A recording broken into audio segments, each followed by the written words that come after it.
Hey everyone, hope you're doing good. Welcome to Behold the Lamb. Super excited to jump on and hear how you are beholding Jesus every day. He's talking to you, he's showing himself to you, and do we have eyes to see? And is this where I get on in our 28-day challenge leading from March 4th all the way up to Resurrection Day?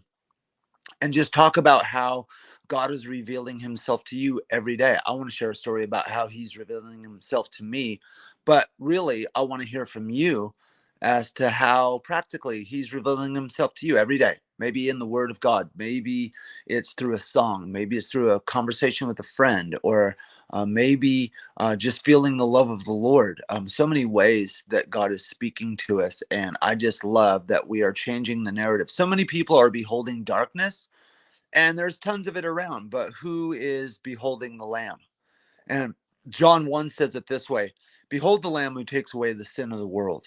I think we find ourselves beholding so much sin out there, and I think that's the point. I think that's part of the devil's strategy, is to get us to behold so much sin, because you know what? You become what you behold. Who's beholding Jesus?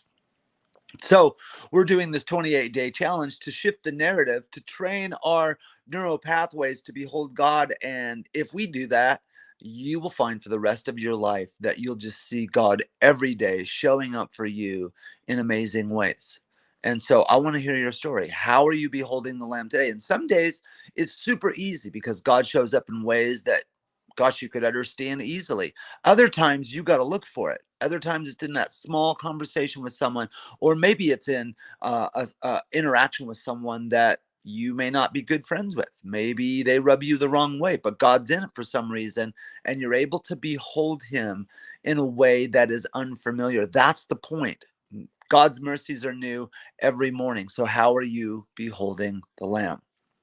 So I'm super excited to hear how you're beholding the Lamb, hear your story, and to tell you mine. Again, as I mentioned, every day, God showing himself to you. Now, can you imagine not seeing God every day? I just have to mention that.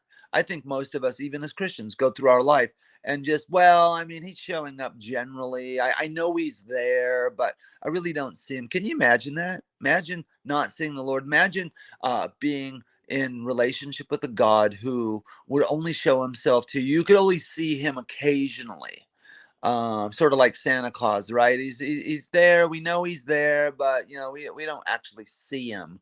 Can you imagine that? That's a horrible relationship. So how is God showing up for you every day? That's what I want to hear. For me, there are days when I've got to look for it. If you have eyes to see or ears to hear, right? That's how it works. Um, and then for other days, it's super easy. So here's my story. This morning, I wake up and I've got friends who are staying with us. And it's always fun for Becky and I to have our house full of people. We love that. It's always been a joy to us. We love having things happen in our church building, and just we love the life and the action that people bring. Our church is an event center for our community. We just love life that happens inside of our home, or a building, or places that we go. And so this morning we've got a bunch of friends in our house, and I just love the life that happens with different people, different personalities. And it's been so cool recently to have a bunch of youth in our house. We have youth in our house all the time, and we love it. It's super fun and it's life-giving. And Becky and I just look at each other and laugh. It reminds us when we were young, and these kids love the Lord, which is so amazing. And so I just have to shout out to all of the youth and college kids that have been just sort of invading our house lately. We love it. We love it. We love it. And they feel super comfortable, and we love that they feel comfortable. And that's our goal, was to make a safe place for people to feel comfortable. And I think it's happening. And so just seeing God in the life of young people around you, it's amazing.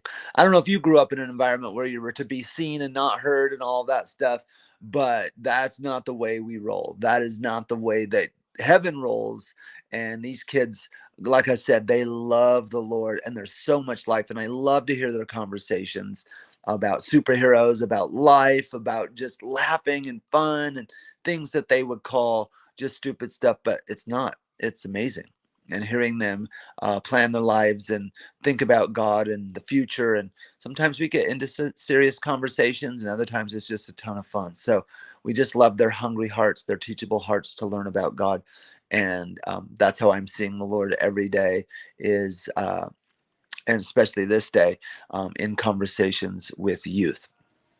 I'm like, Lord, I see you, and I see that in their eyes, you are excited to plan their future and to show them how to dream with you. And so I'm sewing into it. Love it, love it, love it. All right, let me hear your story. I want to hear how you're beholding the Lord today. Big, small ways, doesn't matter. The point is, every day, new mercies every morning. Love you all.